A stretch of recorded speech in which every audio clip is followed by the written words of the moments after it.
Hey, this is Rod Santomassimo with the Massimo Show. And finally, I get to sit with the one and only world-renowned Beth Azor. Oh my Beth, goodness. welcome to the Massimo Show. Rod, I'm so excited to be here. Don't build me up so much. We might have to let them down in the content. No. There's no way I could under-promise and over-deliver because I know you will always over-deliver.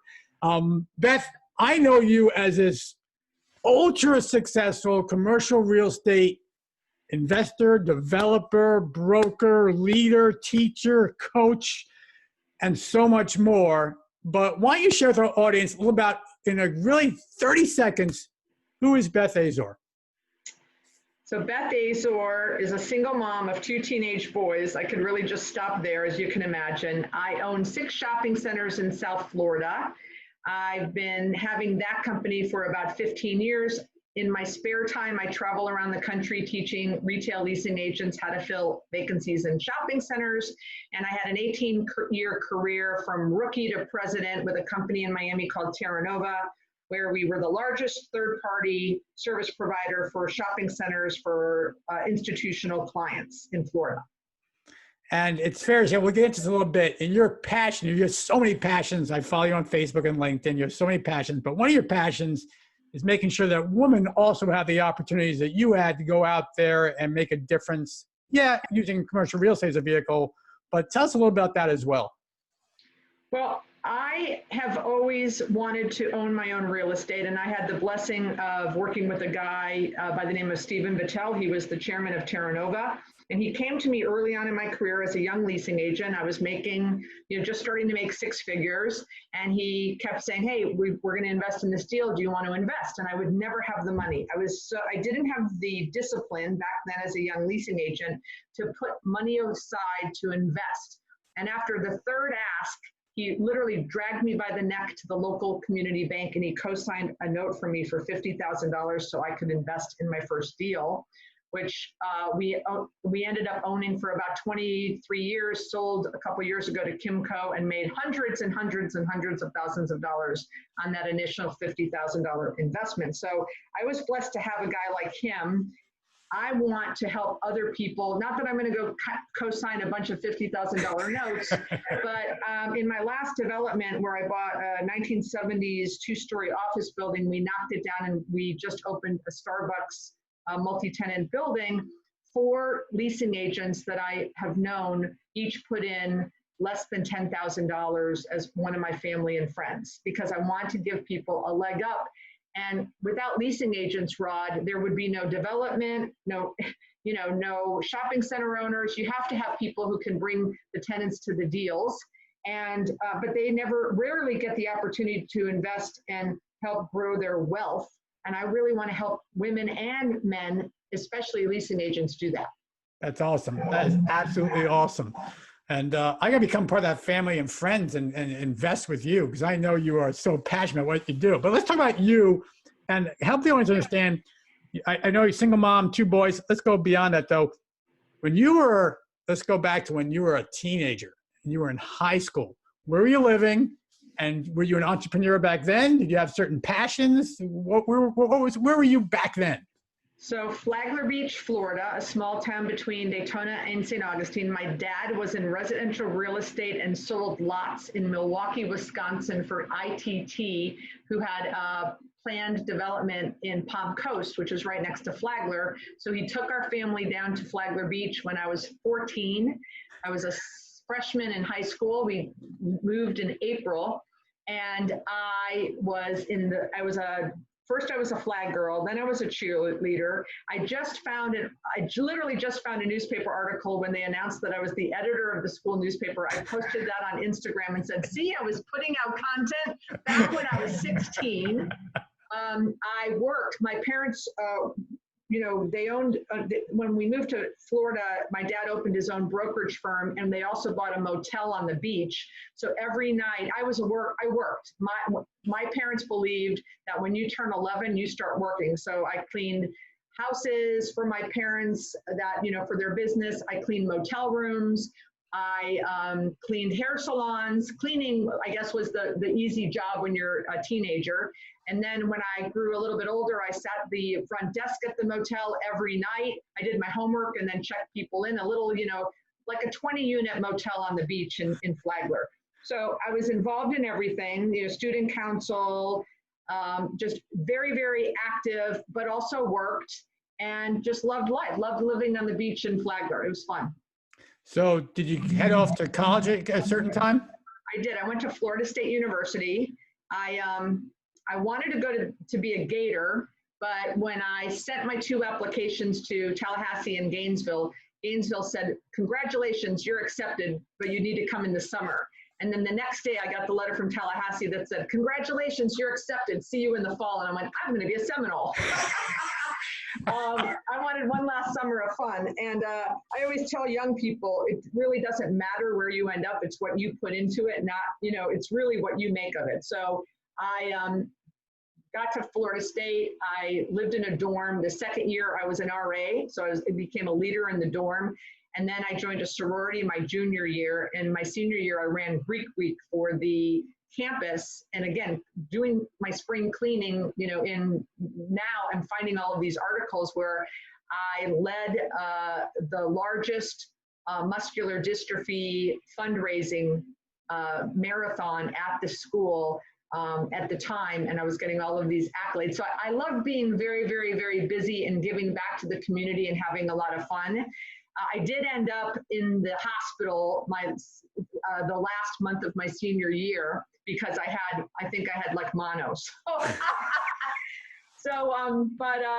So Florida State, I'm very involved with them now. I started their real estate foundation a few years ago, which was really exciting and neat, basically creating a Protect the Perimeter campaign for the campus, where we would stealth-wise go out and put properties under contract to protect and defend against the perimeter of the campus. So that was exciting and fun. And I've rolled off recently, so I started it and now other, smarter people can take it from here. Oh, absolutely awesome. What total energy on your end. So when did the real estate bug hit you as far as a career? And tell me, take that initial stages of where you were. So my parents used to get the calls in the middle of the night for the air conditioners in the condos that they were renting. And I used to say to them, I would never do what you do. Property management and real estate, yuck. My goal in life with my English literature degree and communications minor was to run the Olympics one day. I loved the logistics of planning events. So my first job out of school was for my sorority. I traveled the country. I was a chapter consultant and I visited campuses for 9 months and was involved in A to Z, recruiting, financials, suicide awareness, just everything was great. A great job, lived on the road for a year, didn't really make any money. And then when I came back to Florida, my boyfriend at the time lived in Miami. So I said, let me look in jobs in Miami. And I got a job as the special events coordinator at the Heart Association of Greater Miami. Loved that job. It was perfect for what I wanted to do. But I started making $11,000 a year, which for your younger audience would mean about 30 today. Yeah. So at 11,000 and all through college, I had gotten my real estate license when I was 18, because when you're in a family of real estate people, that's what you do. And during the summers of college, I would sit open houses for my parents and make a little, cha-ching commissions from them. So when I got the job making 11 for the Heart Association, I started doing the open house thing on weekends. So for 2 years straight, I'm at the Heart Association, loving my job. I went from 11 grand to 23 grand, so doubled my salary, loved my job. But I started making I think I was making $50 a weekend when I first started on the real estate gig. And then I started selling houses. So I was probably making about 10 grand, which was 50% of my full-time gig, doing selling like luxury homes in a development. And the American Heart Association executive director pulls me into her office one day and said, look, we love you, but your ambition exceeds us. Yes. I don't really make much more than you do, and I'm the executive director. You're kind of tapped out. So why don't you go do the real estate thing full time and just volunteer for us and be on our board? Which was unbelievable at the time that she thought about me versus the company. So I did that. I did a flip flop. And I did the real estate, because the real estate people were pushing me to come full-time anyway. So I did that. And I went from working 7 days a week to sitting in a trailer 5 days a week reading People magazines. And I just thought I was not going to, I was so unhappy, so unhappy.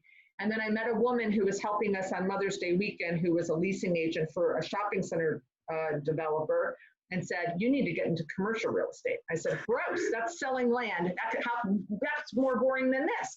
No, there's this new thing, and it's called leasing. And you help people open bagel shops in grocery anchored shopping centers, and you become part of their life because you help them achieve the American dream. And they love you, and they'll invite you to every wedding, bar mitzvah, communion, baptism. I said, sold. I want that job. That just sounded great. And she goes, okay, hold on. That was so important what you just said. I mean, it's so critical of how this young lady, this mentor, this initiator to your career, to what ended up being your life, from a professional level, transformed a service into an actual, right? It was a transformation is what it was. What are you doing for others, the service you provided? And that's where a lot of us miss the boat, right? So people say, Rod, you're a coaching company. Like, no, that's not what we do. We don't coach people. We transform their lives to what they get where they want to get. You transform their lives and gain that American dream. Anyone out there listening, regardless of what you do, if you can't provide transformation and articulate it and prove it, you're gonna be a commodity. So Beth has never been a commodity, by the way. Okay, Beth. So now you get this idea or this potential opportunity to lease. Continue, please. So she says, you can't come work for my company because my boss's dad is your boss, and he'll be very upset. But there's this company down in Miami called Terra Nova, and they have a training program for people who want to be leasing agents. So I call up Terra Nova and I said, I hear you have a leasing agent training program. They said, we do. I said, well, who's in charge of that? They said, Donna Abood. And I said, Donna Abood from Florida State? They said, yeah, she went to Florida State. Rod, she was my sorority sister. There's no coincidences. Not at all. I call her up and she goes, Beth from Florida State? And I said, yeah. She goes, you're hired. Just come meet the boss. So I went down and I met Steven. He was 27. We had 11 people. And I was there 18 years. I was the president the last 6 years I was there. And we had over 125 people when I left. Oh my goodness. So if we always ask this question, and I don't want to assume anything, if there was a one big wow moment that just accelerate your career, was Abood that wow moment? Well, she definitely gave me the start, but I wouldn't be sitting where I am today without Steven. Right. So Steven there was no glass ceiling. So anything I wanted to try, he said, go for it. There was no obstacle. He said, what do you need from me for you to get there? You know, I remember one day I said, we had, you remember the RTC days, the listeners probably don't, but it was when all the savings and loan banks went under. We had overnight 15 shopping centers I was leasing, but they were all DREC, like D and F level. Like I had one center it was completely empty. It was about 40,000 square feet. And there's one tenant called the Thirsty Camel, and it was a bar. Those are the types of centers. Like now, I learned a lot because I had to lease the DREC, but I remember going into his office one day saying, I want to lease a public center. And he goes, great, go get one. I go, well, how do I do that? And he said, okay, here's some of my ideas. And that's what, and every time I want to sell a shopping center, he goes, great, go for it. So he just, if I wanted to try it, he was all in and he would help me in any way. And, I'm here today because of him. Oh, that's awesome. Here's what we're going to do. We're going to take a short break, but when we come back, we're going to ask Beth some serious questions about the future of retail and the commercial real estate side, as well as get into the 5 factors that really drive her success, and then ask some crazy questions to get to know a little better. So hold on. We'll be right back with the Massimo Show. Hey, this is Rod Santomassimo with the Massimo Show, and we are back with the one and only Beth Azor. I will tell you, in retail, I've only met 2 people that have a brand, have an image, just have the persona, they just resonate, folks, and Beth happens to be one of them. So Beth, welcome back to the Massimo Show. Thanks, Rod. Well, Beth, I have to ask you first. The other person I met, and her favorite color was pink, by the way, and sadly she passed away a couple of years ago, was Faith Consolo. Did you ever a chance to meet Faith? Absolutely. I would consider Faith, not a great friend, but we definitely sat on many panels together with CRE, and she was definitely a dynamo, and what a loss to our industry. Yeah, you have to have shoptimism. Yeah. One of my favorites. So, and fashion is my passion, Rod. Fashion's my passion. So let's talk about your passions, and that being retail real estate. Bet there's a lot of concern, a lot of writings, a lot of grumblings, a lot of forecasts, right or wrong, that retail is dead. Brick and mortar retail is dead. Every day I watch the news, which I try not to watch, by the way, but when I do see it, it's this closing. Yesterday it was Macy's closing 123 stores, I believe it was. So Beth, retail is your life. What is the future of retail, specifically the brick and mortar retail? Well, let me just say, in response to Macy's announcement yesterday, Sephora announced they're opening 100 new stores. So for every store, so what I say is retail's not dead, but bad retail's dead. So Macy's, bad retail. Sephora, great retail. So retail's not dead. I like to throw around the stat that I think there's $5.4 trillion of retail sales revenue in 2019, and 7% of that is online retail, Rod. Guess what percentage was catalogs in 1960s? In 1960, what percent was catalogs? I think it's probably double digits. 10%. 10%. So catalogs were 10%, and no one was running around saying it's the retail apocalypse, right? So is online here to stay? Of course. But guess what? We have our dear friend in common, Gary Vaynerchuk, who we both look up to and we like. And he was on a call-in show where I bought a case of wine and I got a chance to ask him a question. And I said, Gary, all these DTC brands, direct to consumer, Bonobos, Warby Parker, Wayfair, all that, are they going to be opening more stores? And he said 100%. And I think you and I both know, we believe that Gary is a good predictor of trends. Yep. He says that when they go out and start raising Series C money, they're raising 30, 40, 50, 60, $80 million. They take that money and they start looking for bricks and mortar locations. So that's going to be the retail renaissance. You're going to see more. There's a group called the Fifth Wall, which is a private equity fund who's the group that gives these kind of monies to these direct-to-consumer retailers. They predict that in the next year, 850 bricks and mortar locations will be opened by direct-to-consumer brands. 850. Yeah. When I talk to my friends who are in retail tenant rep these days, they're kind of down in the mouth and they're like, gosh, there's no more rollouts. Where were the rollouts of the 80s and 90s? And I challenge them, have you gone to meet with the direct-to-consumer brands? Because they're going to start rolling out. Now, maybe they won't roll out with 20, 30 at a time. Maybe they'll roll out with 4. They'll dip their toe in the water. But there are many direct-to-consumer brands that are opening now hundreds of locations. So that's the first thing is there's a new sheriff in town. It's called the direct-to-consumer brands. And if there are retail tenant rep brokers out there that are looking for something to do, I highly recommend that they go try to create relationships with those guys because they will be opening more bricks and mortar. With shopping centers, I own small unanchored shopping centers. I have one grocery anchored shopping center, and the tenants that are filling our centers these days are the 4 new F words. And don't worry, I know this is a family show, but are food, fun, fitness, and then go with me here, physicians. Okay. So it's medical, it's fun, like bounce house, the competitive socializing. JLL wrote a report that the millennials, they still like to go out, but when they go out, they like competitive socializing. So escape rooms, barcades, axe throwing, top golf. So this is a new wave of fun, competitive socializing where you can go out with your friends and compete with them and have fun and play a game. We know about physicians. We certainly know about food. In 2015 was the first year in our history of our world in the US that dining out exceeded grocery sales for the home, which is why you see in my world, I started in 1986, you would never have more than 10 or 15% of your shopping center GLA be food. Right. Now it's 50%. So, so food, fun, and then fitness. I'm sure, I know you love to run.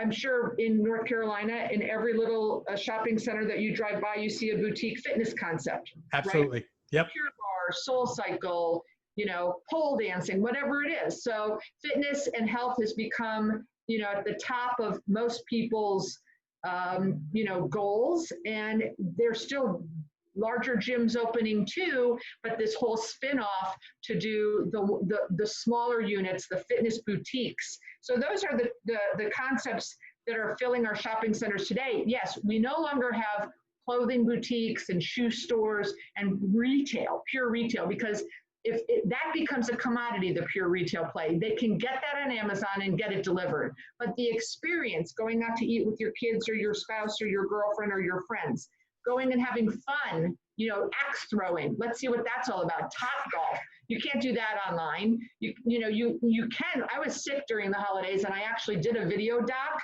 but guess what? 10 days later, when I wasn't feeling better, I actually went into the urgent care. So physicians kind of still need to go in. And then fitness. If you want to, you can do fitness at home in front of your computer, but people want an opportunity to get out and socialize with others.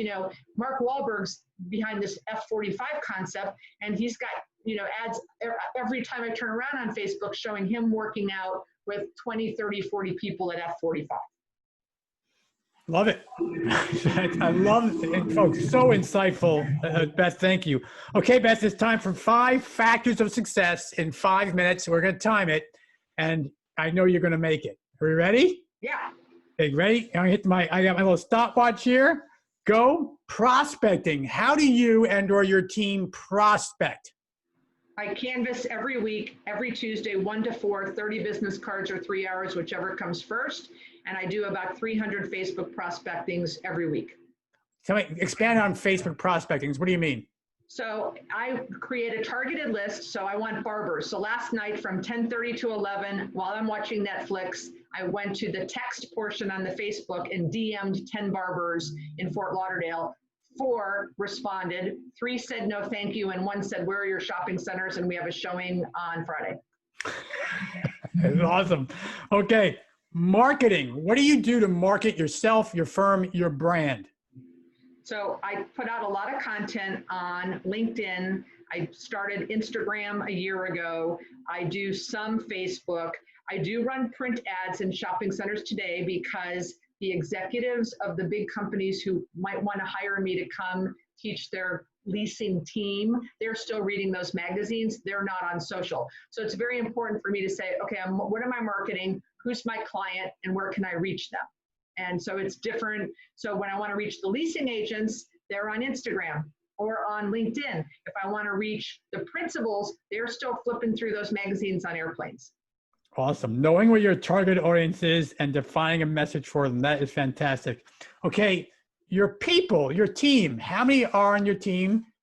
Is it virtual? Is it full-time? Is it integrated? Tell me about the team. Josie's been with me 15 years. She's my executive assistant / director of operations. I would not be able to do one thing without her. So I pay her a lot of money. I love her. Kara is my leasing agent. She started as an intern 2 years ago, and now she's full-time. Frederick is my property manager. He started last December. He was part-time for 6 months. Now he's full-time. And Marie is a part-time bookkeeper. All of them are live and in person that come into my office. So who markets for you? Me, and me. Really?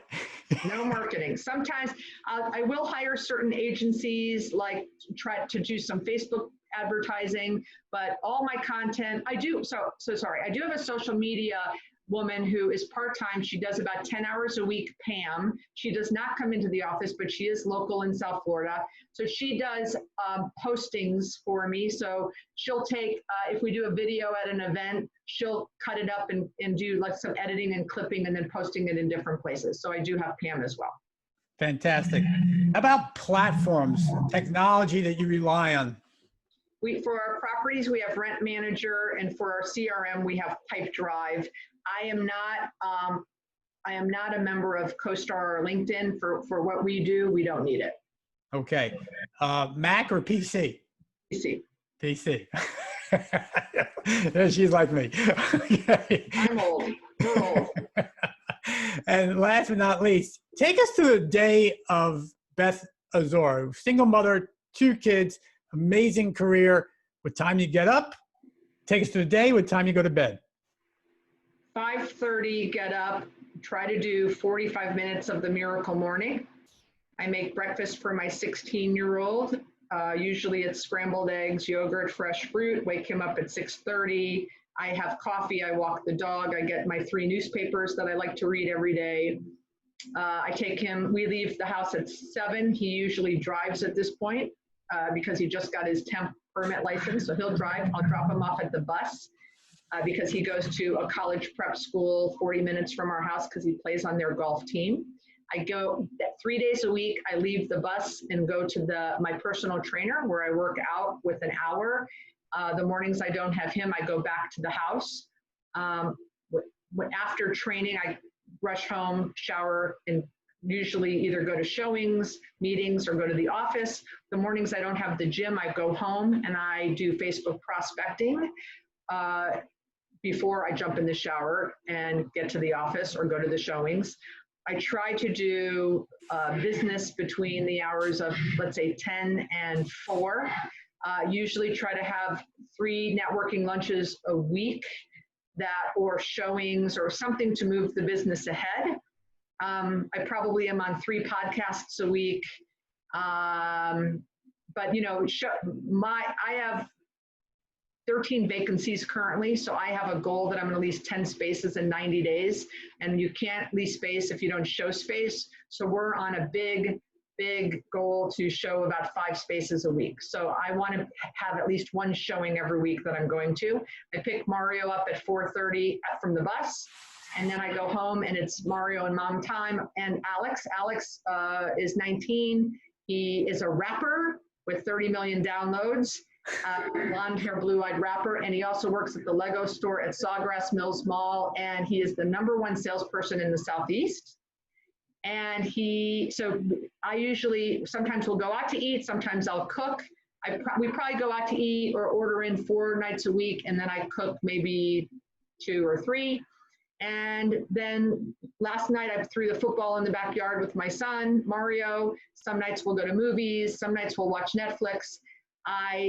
At 11 o'clock, usually lights are out after I put the top 3 important things I want to get done the next day in my Outlook calendar on my phone. And then lights out. Absolutely incredible. Wow. What a full day, a scheduled day, a structured week. And that's why you can get done as much as you get done.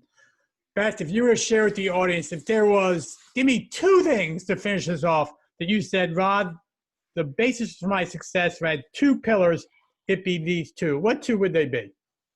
The basic of my success is work ethic. I've outworked everyone in every position I've ever been in. I believe it's the only thing you can control.